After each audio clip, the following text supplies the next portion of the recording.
Welcome to the Buddha International Circuit. We are here because of that. Hero is showing us the Xtreme 200R for the first time here today. We're getting to ride it. Pricing is still not announced yet, but let's look at what this motorcycle brings to the world.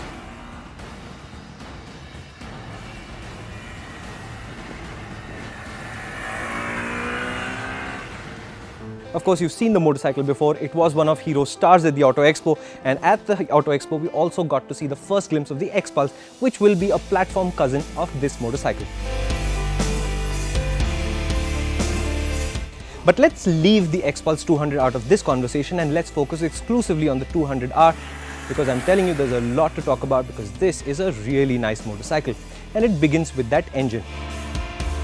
The engine began as basis the Achiever's 150cc engine, but as development progressed, it's effectively an all-new engine. It's still a very simple engine in design. It's got an air-cooled, carbureted, single-cylinder format, not complicated at all, and Hero's not extracting too much power from it. Compression ratio is also a reasonable 10:1. In that sense, they haven't really pushed any boundaries yet, but what Hero says very clearly is the engine's job is not to push boundaries, it's to give you a lot of torque which you can use in the real world, so that the 200 is a nice motorcycle to ride.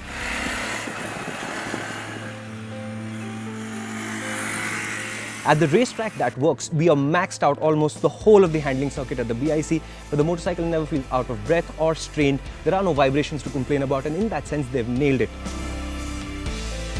The problem? Everybody in the 160cc segment today has that format down pat. Motorcycles that have extreme refinement, very nice performance are very nice to ride. We haven't ridden on the street? This will be fun to ride.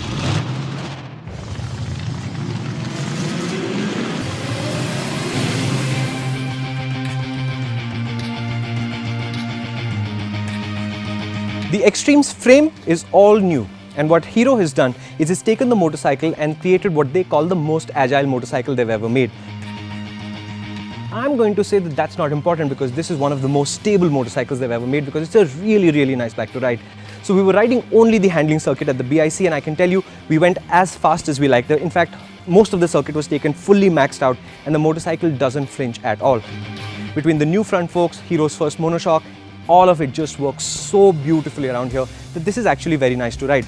The only thing I would wish for is that I had a little bit more ground clearance, because I actually finished off the peg feelers on this particular motorcycle. Thoroughly enjoyed doing it, and I can't wait to see it in the real world, because the other glimpse that we got only as we left pit lane is it feels like a really plush, well-sprung motorcycle, and I think out in the real world that ride quality is going to be one of the standout features of the 200R. Given how Hero is approaching the design of this product, it's not an outrageously well-spec'd motorcycle either. So if you look at the meters, there's a basic analog digital cluster, there's not a lot of complication here. It is carburetor, so there's a small choke which is handlebar mounted. It's a basic, simple, clean motorcycle that ticks all the basic boxes. That should also translate to a very good price.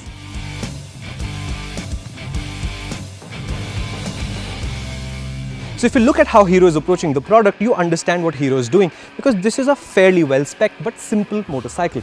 It gets single-channel ABS as standard, you've got a little screen, there's not a lot of complication going on, and in terms of riding, it's a simple, direct, accessible motorcycle that attacks everything. From 160cc to almost 200cc, everything is under fire when this motorcycle comes to market. So what should it be priced like? Hero's still to announce the price, but I'm going to say around 90,000 rupees is where the price is going to fall. That allows Hero to challenge everything in the segment with a motorcycle that should do quite well out in the real world. How does it compare to the 160s? Because there's some really good ones in there. There's the Suzuki Gixxer, there's the TVS RTR 160, there's the RTR 200. So many good motorcycles to compete against. So how does this one do? Watch Overdrive.